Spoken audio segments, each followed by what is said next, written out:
The Honourable Parliamentary Secretary to the Minister of Justice. Thank you, Mr. Speaker. I'm pleased to participate in the third reading of debate on S9, the Nuclear Terrorism Act. This important counter-terrorism bill, if passed, would put Canada into a position to ratify and become a state party to the 205 Amendment to the Convention on Physical Protection of Nuclear Materials, the CPPNM Amendment, and the 205 International Convention for the Suppression of Acts of Nuclear Terrorism, the ICSANT. Let me begin by quoting former United Nations Secretary Kofi Annan, who warned that if nuclear terrorism attacks were to occur, it would not only cause widespread death and destruction, but would stagger the world economy and thrust tens of millions of people into dire poverty. In my remarks today, I will describe the 4 offences proposed in Bill S9. I will also outline how these offences fit within the existing criminal code counter-terrorism operations with the intent to cause death, serious body harm, or substantial damage to property or the environment. The penalty proposed for a conviction under Section 82.3 is a maximum term of life imprisonment. This offence captures the distinct criminalization requirements of both the CPPNM Amendment and the ICSANT. It is important to note, Mr. Speaker, that in seeking to ratify international agreements, dualist countries like Canada can rely on existing domestic law to achieve compliance with the treaty requirements. In this regard, for the unlawful export or import of nuclear materials where no specific intent is called for by the CPPNM Amendment, Canada will be relying on a number of offences which directly target this activity, notably under the Export and Import Permits Act, the Nuclear Safety and Controls Act, and the Customs Act. Secondly, the bill proposes at Section 82.4 an offence for using or altering nuclear or radioactive material or a nuclear or radioactive device with the intent to compel a person, government, or international organization to do or refrain from doing any act. The proposed offence also criminalizes the commission of an act against a nuclear facility or its operations, also with the intent to compel a person, government, or international organization to do or refrain from doing any act. Common to all the criminal acts in this offence is the intent to compel or influence the behaviour of others. I think you would agree, Mr. Speaker, that this intent requirement is a characteristic of terrorism. Given the seriousness of these nefarious acts, this offence would carry maximum punishment of life imprisonment. Mr. Speaker, the third offence in S9 addresses the commission of an indictable offence for the purpose of obtaining nuclear or radioactive material or nuclear or radioactive device, or to obtain access to a nuclear facility. If convicted under this section, offenders would be liable to a maximum of life imprisonment. Both the CPPNM Amendment and the ICSANT specifically reference criminal conduct such as theft and robbery committed for the purposes of obtaining nuclear or radioactive materials or devices. But the treaties also specifically prohibit the use of force or any other form of intimidation at Article 9F of the CPPNM Amendment and use of force at Article 2, Sub 2 of the ICSANT to obtain these materials. By prohibiting the use of force, the treaties contemplate prohibiting conduct beyond the specified conducts. The notion of use of force is quite broad and could include any acts of violence or force, and therefore any number of existing indictable offences could be contemplated as falling within that conduct, such as murder. It is for this reason that the present formulation of Section 82.5 has been used. The scope of this offence is comparable to the requirement of the treaties, although formulated differently. Mr. Speaker, the final offence set out in Bill S9 proposes a specific offence to threaten to commit any of the other offences in Bill S9. The proposed punishment is a maximum term of 14 years imprisonment. The 14-year maximum penalty in the new offence recognizes the heightened seriousness of the threat in a nuclear context, with a sentence proportionate to the potential chaos that such a threat could create. Many existing offences in the Criminal Code use the concept of threat to describe prohibited conduct. I would also note that the Criminal Code contains a general uttering of threats offence at Section 264.1. When examining the meanings of threats, the case law in Canada for the uttering threats offence has indicated that words are to be interpreted objectively within the context and circumstances. In other words, would they convey a threat which is a threat to a reasonable person? In addition, the mens rea has been interpreted to require that the accused intended his words or her words to intimidate or to be taken seriously. Mr. Speaker, these four offences, as I have just described them, combined with the general provisions of the Criminal Code that address different forms of party liability, such as attempts and conspiracies, as well as existing Canadian law outside of the Criminal Code, would put Canada in a position to ratify both the treaties. Now, Mr. Speaker, when we look at the proposed level of punishment for the offences in Bill S9, I think that you would agree that they are appropriate given the grave nature of the prohibited conduct. They are also consistent with other terrorism acts in the Criminal Code. For example, Section 83.2, commission of offence for a terrorist group, and Section 83.21, instructing others to carry out terrorist activities. Both of these carry maximum terms of life imprisonment. Some of the other areas of Bill S9 that warranted mention are that if it would provide for concurrent prosecutorial jurisdiction over the offences between the provincial and federal attorney generals, an arrangement which is consistent with other terrorism offences in the Criminal Code. Second, the bill would provide for new offences to be added to both the wiretap and the DNA provisions of the Criminal Code.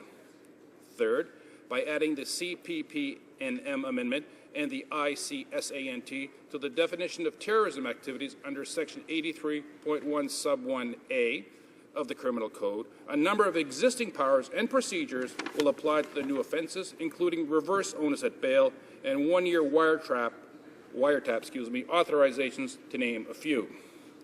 Mr. Speaker, these offences were designed in such a way so as to fit within the existing terrorism provisions of the Criminal Code. In addition, these treaties require Senates to assume extraterritorial prosecutorial jurisdiction over these offences. In this regard, Bill S9 would give Canadian courts the jurisdictions to try these new offences in situations, for example, where the offence is committed outside Canada by a Canadian citizen, or when the person who commits the act or omission outside Canada is, after the commission of the offence, present in Canada. Canada can already assume similar jurisdiction to prosecute other terrorism acts in the Criminal Code. Mr. Speaker, the final technical aspect of the bill that I will note is that, as called for by both the CPPNM amendment and the ICSANT, these offences would specifically not apply to a lawful act that is committed during an armed conflict or to activities undertaken by military forces of a state in the exercise of their official duties, to the extent that those activities are governed by other rules of international law. Mr. Speaker, the military exclusion language used in Bill S9 is similar to that which is present as set out in subsection 431.2 sub 3 and subsection 80.3 sub 1 of the Criminal Code. Notably, Mr. Speaker, the Supreme Court of Canada, in the December 2012 decision of Kajawa decision, provided guidance on the application of the military exclusion clause used in the definition of terrorist activities in the Criminal Code. In rejecting the application of military exclusion to the defendant, the Court found that 1. The military exclusion clause functions as a defence, and therefore it is for the defence to raise an air of reality to the claim that it applies. And 2. The conduct in question must otherwise be in accordance with applicable international law, such as the Geneva Conventions. Mr. Speaker, over the course of Bill S9 moving through the legislative process, much has been said about the impetus for Bill S9 from both a domestic and international perspective. The context in which this bill has been brought forward has been debated and continues to be of vital importance. The original CPPNM, which was negotiated in 1980, is presently the only legally binding international instrument in the area of physical protection of nuclear material. Canada signed it in September 1980 and ratified it in March of 1986. Canada achieved ratification in 1986 through amendments to a range of statutes, including the Criminal Code. 25 years later, the international community, through the International Atomic Energy Agency, recognized the need to revisit the original CPP-NM. In this regard, Mr. Speaker, in July of 2005, state parties to the CPP-NM, including Canada, adopted the CPP-NM amendment. One of the key additions to the original treaty is a requirement for state parties to protect nuclear facilities and materials in peaceful domestic use, storage, and transport. Mr. Speaker, also in 2005, under the guidance of the United Nations General Assembly, the ICSANT was negotiated and adopted. The purpose of the ICSANT was to cover a broad range of nuclear terrorism acts and possible targets. Canada is not alone in seeking to become a state party to these two important nuclear security treaties. At a Second World Leaders Nuclear Summit held in Seoul, Republic of Korea, 53 heads of state, including the Prime Minister of Canada, recognized the importance of multilateral instruments that address nuclear security, such as the CPP-NM Amendment and the ICSANT. Mr. Speaker, the world leaders committed to work together to a universal adherence to the CPP-NM Amendment and the ICSANT. If Bill S9 is passed, Canada would be in a position to report this accomplishment at the next World Leaders Nuclear Summit in 2014.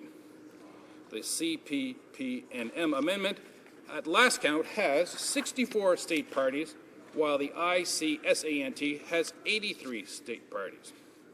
Lastly, Mr. Speaker, some of our closest allies have recently taken important domestic steps in this area.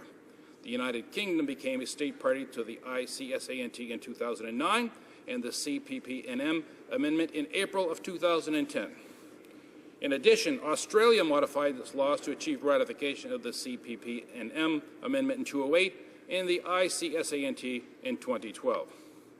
Let me conclude my remarks by heightening what Belfer Center for Science and International Affairs at Harvard University said in its 2011 report entitled U.S.-Russia Joint Threat Assessment on Nuclear Terrorism. In a short yet powerful statement, they warned that of all the varieties of terrorism, nuclear terrorism poses the gravest threat to the world. Mr. Speaker, Bill S9 is balanced and timely, and most importantly, is designed to target this new reality. Thank you, Mr. Speaker. Question et commentaire, l'honorable député de Gatineau. Merci, Monsieur le Président. Effectivement, lorsqu'on parle de terrorisme nucléaire, c'est certain que ça fait frémir. Je serais portée justement sur cette conclusion du secrétaire parlementaire à lui poser la question, d'après lui, quelle est la menace terroriste au niveau du nucléaire qui est la plus inquiétante pour le Canada? The Honourable Parliamentary Secretary. Ça, c'est une question qui est très, très difficile à évaluer puisque je n'ai pas connaissance de tous les secrets d'État qui ne peuvent être divulgués. Mais c'est certain qu'on est toujours à la veille. On sait qu'il y a des gens qui s'en vont ailleurs, de d'autres pays, pour se faire entraîner par des groupes de terroristes. Alors, il faut toujours être vigilant. Je peux honnêtement pas vous énumérer une série de facteurs dont je n'ai pas connaissance. Ce n'est pas le manque de volonté. Questions and comments. The Honourable Parliamentary Secretary to the Minister of National Defence. Thank you, Mr. Speaker, and thanks to the Parliamentary Secretary for his excellent speech. Obviously, humanity has seen, unfortunately, the use of nuclear weapons, and we've seen terrorism, especially after 9/11, but we've never seen the two used in conjunction, and it is a terrifying prospect. Would the Parliamentary Secretary not agree that given our international obligations in this respect, given our leadership on disarmament, on issues of international peace and security, given that Canada produces and indeed exports nuclear materials, that this is one case, this is one bill where achieving the unanimous support of this House would be a very valuable signal, and that at least on our side, we cannot, and I think most Canadians could not see any reason why that unanimity would not be achieved. The Honourable Parliamentary Secretary to the Minister of Justice. Thank you for the most relevant question. Obviously, being part of the ratification of a treaty which has worldwide acceptance against one of the major threats as recognized by most world leaders, nuclear terrorism, is a very important facet of being a world leader. And certainly we are world leaders not only in the area of protection of our citizens and citizens abroad, but we're also world leaders in the development of nuclear technology. So if we have the capacity to develop nuclear equipment, nuclear technology, we have a further and stronger obligation to make sure that our facilities and those areas where such products are developed are appropriately protected, not only for domestic purposes, but also for abroad.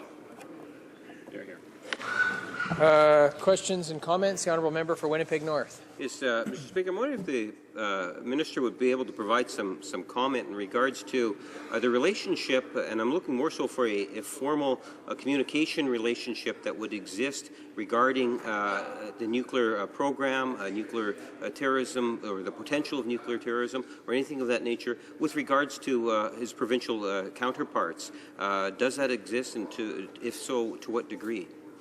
The Honourable Parliamentary Secretary.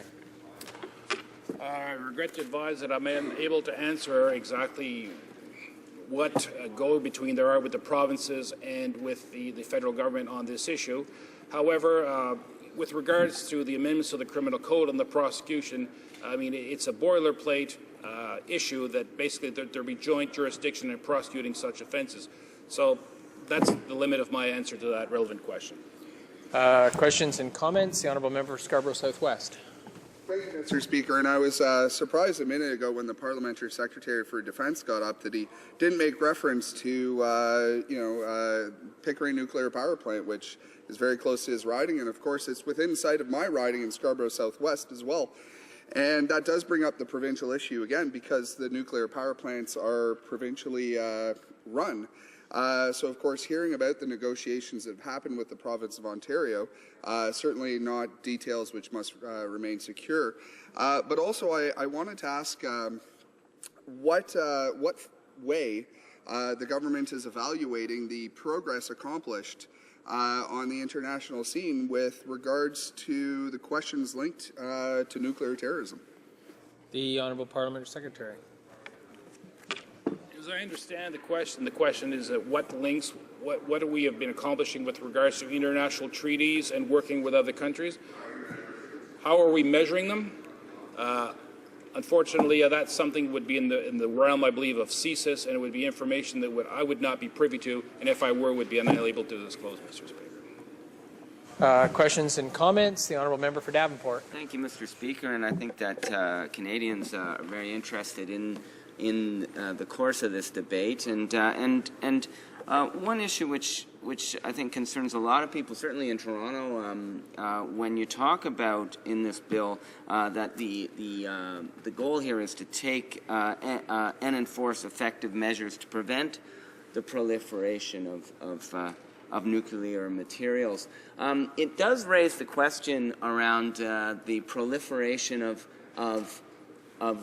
handguns and small arms that are awash in big cities in Canada, and largely they're coming illegally through our border with the United States.